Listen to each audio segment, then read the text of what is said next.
où les Lions ont survolé l'Afrique. Cette période a commencé en 1963 avec les Jeux de l'amitié, après 63, 1968, où elles ont commencé à participer au championnat d'Afrique. Parce qu'avant, c'était un championnat d'Afrique. Elles ont d'abord gagné la deuxième place en 1968, pour après, en 1970, occuper la troisième place. Ce n'est qu'à partir de 1974 où les Lions ont occupé la première place. C'est à partir de ce moment-là qu'on doit dire le pourquoi. Le pourquoi, moi je vais synthétiser en disant il y a eu 3 facteurs déterminants. Sur les 3 facteurs déterminants, il y a eu le premier facteur, je dirais, c'était la stabilité des entraîneurs. Si je ne me trompe pas, de 1974 à 1990, il y a eu pratiquement 3 entraîneurs, voire 4. Bonaventure Carvalho, Busnel Diagne, Mbaye Gueye et Maguette qui a commencé à venir, mais qui était venu en 1974, si non je ne me trompe pas, en 1976, en tant que professeur d'éducation physique, je crois, fraîchement sorti du CEPS de Thiès, qui a intégré le staff technique. Quand j'ai pu dire la stabilité des entraîneurs, je prends à Bonaventure comme le chef de file, parce que c'est lui qui a formé cette équipe en 1963. Et il a pu, en ce moment c'était très difficile, si vous situez bien la période 63, d'avoir des femmes jouer au basket. Il y avait plusieurs facteurs. Nous sommes dans un pays musulman. De surcroît, c'était juste, je pense, après l'indépendance, ce n'était pas évident qu'on puisse jouer au basket. Il y avait les Égyptiennes qui dominaient l'Afrique. Mais quand on a vu les Sénégalaises venir, ça a commencé à faire tilt parce que de la deuxième, on est arrivé à la troisième pour tout de suite occuper la première place. En occupant la première place, les entraîneurs ont eu l'idée d'aller faire une détection de jeunes talents. J'y reviendrai après plus tôt. J'y reviendrai plus tôt parce que ce sera le deuxième ou troisième facteur déterminant. Et en disant la stabilité des entraîneurs tout à l'heure, ils ont eu une expérience incroyable. Parce qu'ils sont restés vers 15, vers 20 ans. Donc il faudrait, moi, à mon avis, à mon humble avis, c'est le premier facteur qui a permis la stabilité de cette équipe nationale. Ils avaient les joueuses en main. Ils les ont vus grandir. Donc il y avait plusieurs facteurs. Il y avait la gestion aussi de ces joueuses. Ce fut un problème qu'il fallait d'abord stabiliser. Stabiliser parce que la fédération aussi était stable. Parce qu'il ne faut pas qu'on oublie aussi, dans une compétition, tant que les administratifs ne sont pas stables, l'équipe ne peut pas être stable. On ne peut pas tous les ans, tous les 2 ans changer. Donc, j'insiste sur ce point-là, la stabilité des entraîneurs. Il faudrait qu'on laisse les entraîneurs pour au moins une durée minimale de 4 ans, voire 8 ans, pour pouvoir faire le programme. Parce que maintenant, parce qu'il faut un projet. Et ce projet, il faut bien que les gens l'adoptent. C'est ce qui fait que maintenant, si on revient maintenant au XXIe siècle, tous les entraîneurs travaillent par projet. Et en tant qu'entraîneur, qui ont duré avec les équipes, il y avait la gestion de l'équipe. Et c'était très difficile parce qu'il fallait gérer toutes les sensibilités, surtout les inculquer la gagne. Avec Bonan, je dirais Bonan parce que je le prends toujours comme tête de file, il nous apprenait d'abord la vie. On était de très jeunes petites filles qui venaient, qui connaissaient rien dans le monde généralement. Mais il nous a appris d'abord à être des sportifs, en plus à être des élèves. Quand je dis des élèves, ça me permet d'aller directement sur le deuxième point, qui est en l'occurrence, parce que j'ai parlé de 3 facteurs. Du deuxième facteur, qui est en l'occurrence les compétitions. Concernant les compétitions, la première étape dans le programme était le mini-basket. Il faisait une sélection des meilleurs mini par des tournois sur l'étendue du territoire national.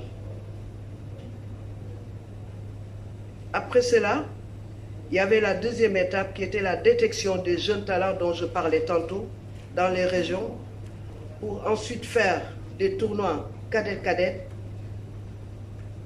À la suite de cela, il y avait tout le temps la sélection de la semaine de la jeunesse.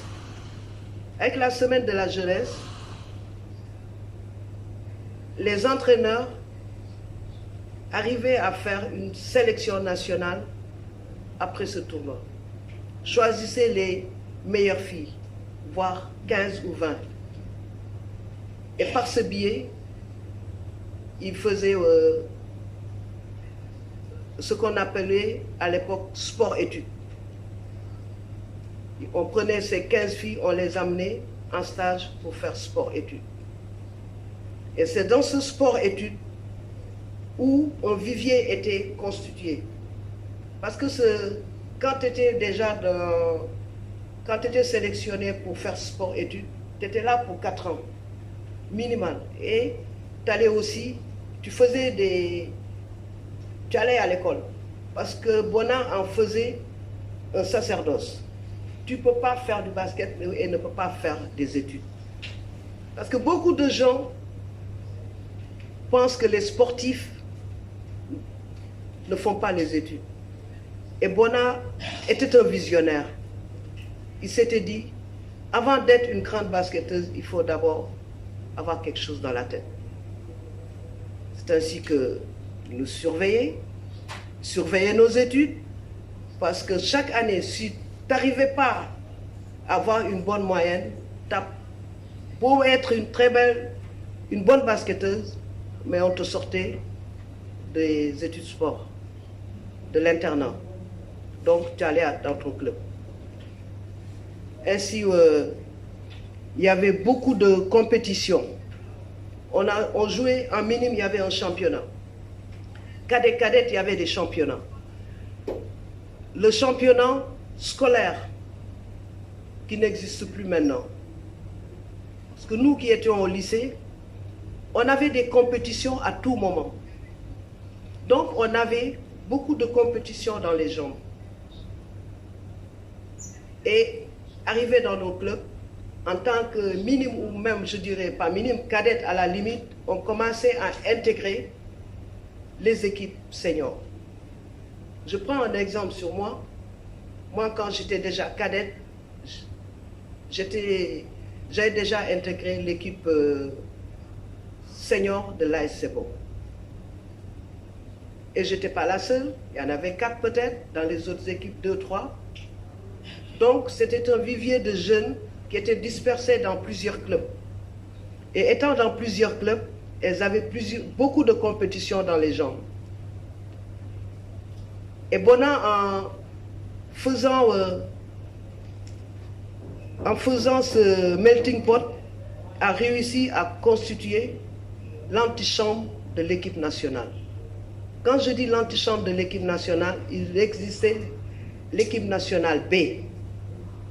Et c'est cette équipe nationale B qui aller faire les compétitions régionales, je dirais bien zone 2, qui existe depuis, je pense, si je ne me trompe pas, en 73-74, et les invitations internationales, parce que si l'équipe A bougeait, l'équipe B allait faire d'autres jeux. Et le principal hic aujourd'hui, si je peux le dire, c'est qu'on brûle les étapes. Tu vois aujourd'hui des joueuses qui sont dans l'équipe nationale, qui n'ont même pas fait, je peux dire, qui ne sont pas passés par les étapes minimes, cadettes, juniors, pour atterrir là-bas. Et ainsi, aujourd'hui, tu vois, sincèrement, quand tu regardes le basket, tu vois qu'il y a des trous. Parce qu'elles n'ont pas les fondements, elles n'ont pas acquis les fondamentaux du basket. Et c'est essentiel, pour être une grande joueuse, il faut avoir les fondamentaux du basket. Ce qui nous a valu, nous, vraiment, peut-être on était très jeunes, mais on se disait, quand on a intégré l'équipe, il n'y a pas de, qu'elles soient nos aînés ou quoi que ce soit. Non. On arrivait à jouer comme de grandes dames, sans pourtant se dire, celles-là sont nos anciennes ou quoi que ce soit. Ça, c'est le culte de la gagne qu'on nous a inculqué dès le début. Et c'est une remarque pertinente que j'insiste là-dessus, parce qu'à l'époque, on vivait dans des conditions très difficiles dans les sélections. On s'entraînait peut-être dans un terrain découvert, parce que Marius Ndiaye, si je ne me trompe pas, je vous fais un peu l'historique, a eu le toit en 1976 quand on a organisé ici le championnat d'Afrique par le biais de frère Emmanuel Quintal. Mais quand on a gagné la première Coupe d'Afrique, si je me rappelle bien, en Tunis en 1974, on n'a jamais joué sous un terrain couvert. Ce qui doit dire que vraiment on avait les atouts. Parce que les autres équipes, surtout Maghreb, du côté du Maghreb, ils avaient des terrains couverts et avaient la possibilité de rectifier les tirs. Je pense que les techniciens, dont Raoul ne me démentiront pas, un tir se fait, il y a plusieurs facteurs dans un terrain couvert et non couvert. Il y a une différence.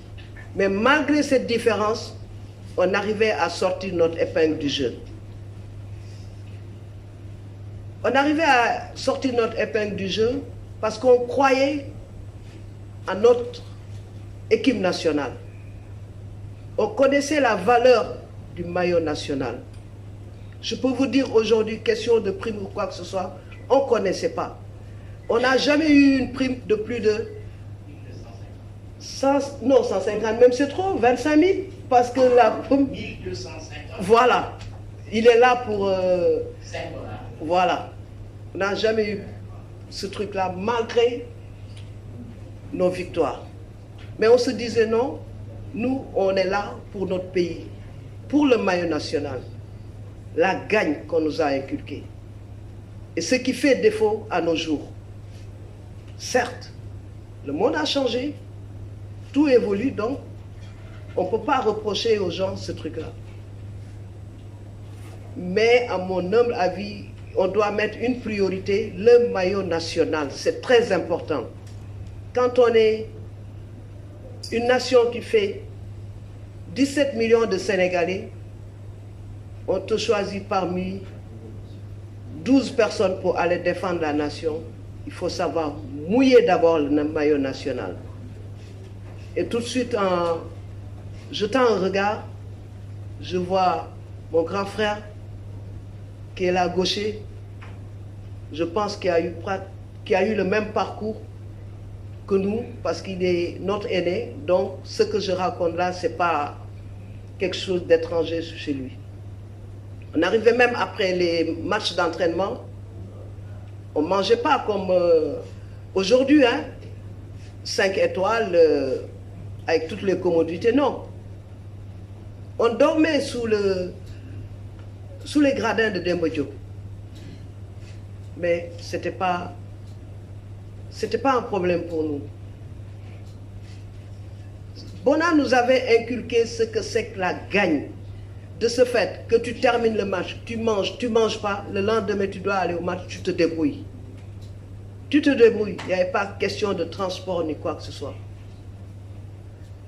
Donc nous, comment on a fait pour gagner? C'est une, je dirais même pas une histoire, c'est une question de, c'était une question d'honneur.